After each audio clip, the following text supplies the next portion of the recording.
En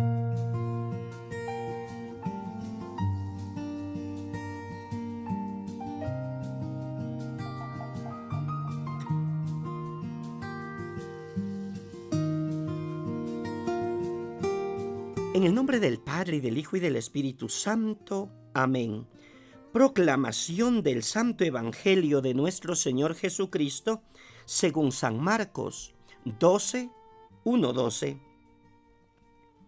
En aquel tiempo, Jesús comenzó a hablar en parábolas a los sumos sacerdotes, a los escribas y a los ancianos, y les dijo: Un hombre plantó una viña, la rodeó con una cerca, cavó un lagar, construyó una torre para el vigilante, se la alquiló a unos viñadores y se fue de viaje al extranjero.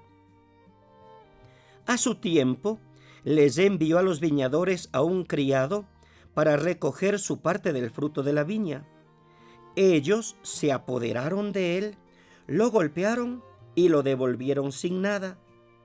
Les envió otro criado, pero ellos lo descalabraron y lo insultaron. Volvió a enviarles a otro y lo mataron. Les envió otros muchos y los golpearon o los mataron. Ya solo le quedaba por enviar a uno, su hijo querido, y finalmente también se lo envió pensando: a mi hijo sí lo respetarán. Pero al verlo llegar, aquellos viñadores se dijeron: este es el heredero, vamos a matarlo y la herencia será nuestra. Se apoderaron de él, lo mataron y arrojaron su cuerpo fuera de la viña. ¿Qué hará entonces el dueño de la viña? Vendrá y acabará con esos viñadores y dará la viña a otros. ¿Acaso no han leído en las Escrituras: la piedra que desecharon los constructores es ahora la piedra angular? Esto es obra de la mano del Señor, es un milagro patente. Entonces los sumos sacerdotes, los escribas y los ancianos quisieron apoderarse de Jesús, porque se dieron cuenta de que por ellos había dicho aquella parábola, pero le tuvieron miedo a la multitud y dejaron a Jesús que se fuera de ahí. Palabra del Señor. Gloria a ti, Señor Jesús. Amada familia de Radio María, saludos fraternos en este lunes de la 9ª semana del tiempo ordinario, nuestro espacio Palabra, Espíritu y Vida. Unos puntos de reflexión en torno al Evangelio de hoy.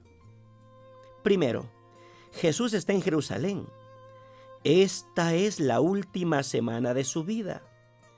Está en la plaza del templo, donde empieza el enfrentamiento directo con las autoridades. Los capítulos 11 y 12 describen los diversos aspectos de enfrentamiento.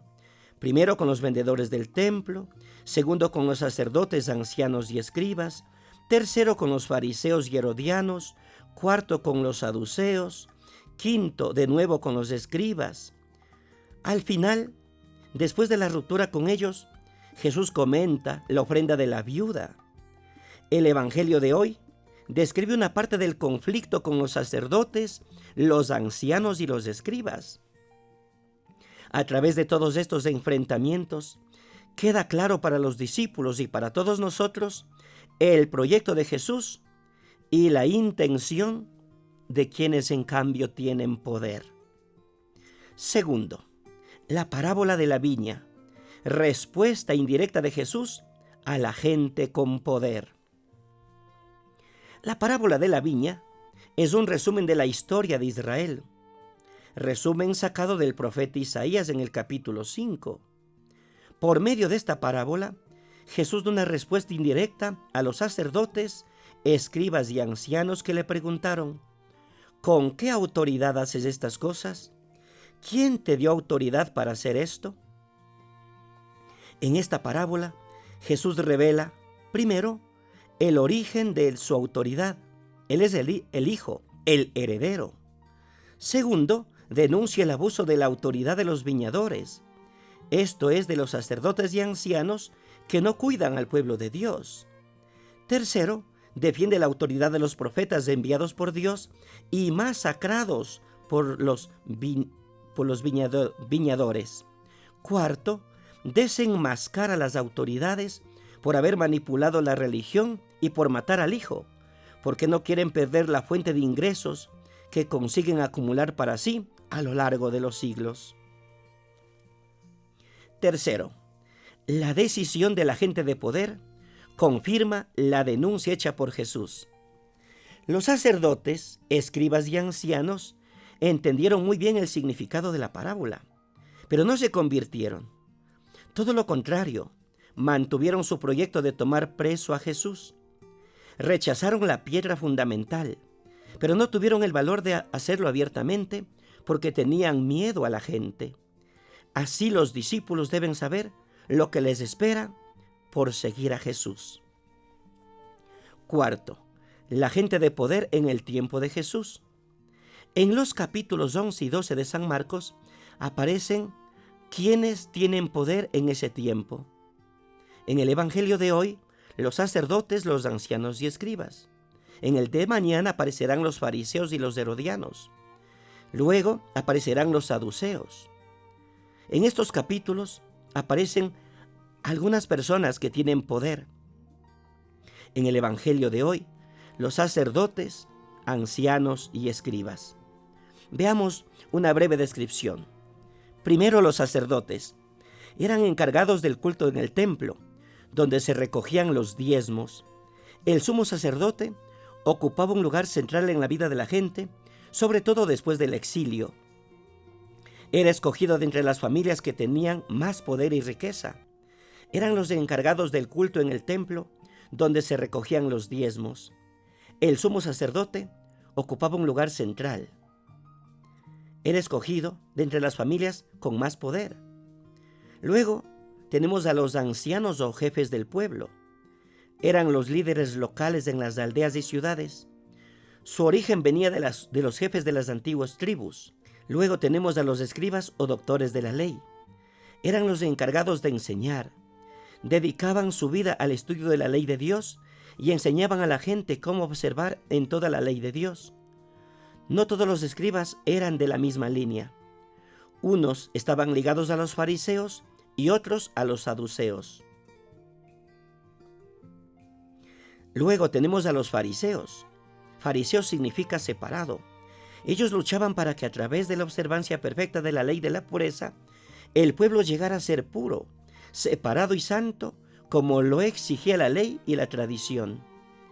Por el testimonio ejemplar de su vida dentro de las normas de la época, muchos tenían gran liderazgo en las aldeas de Galilea.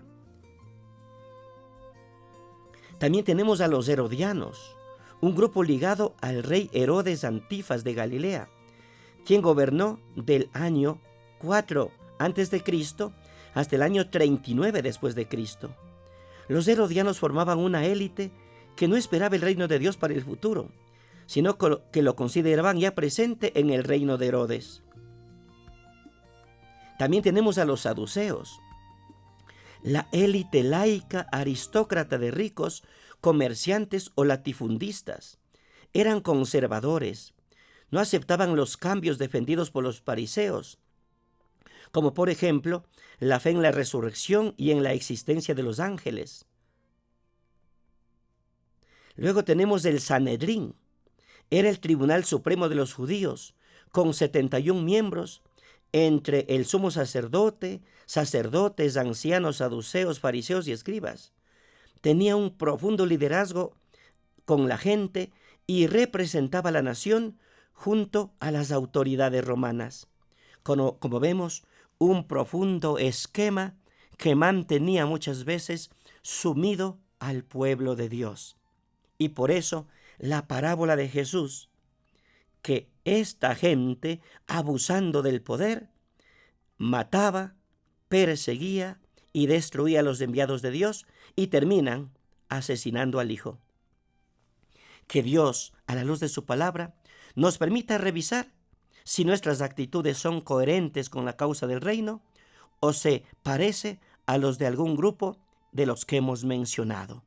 Que Dios nos ayude y nos bendiga en el nombre del Padre, y del Hijo y del Espíritu Santo. Amén. Abundantes bendiciones, un santo día.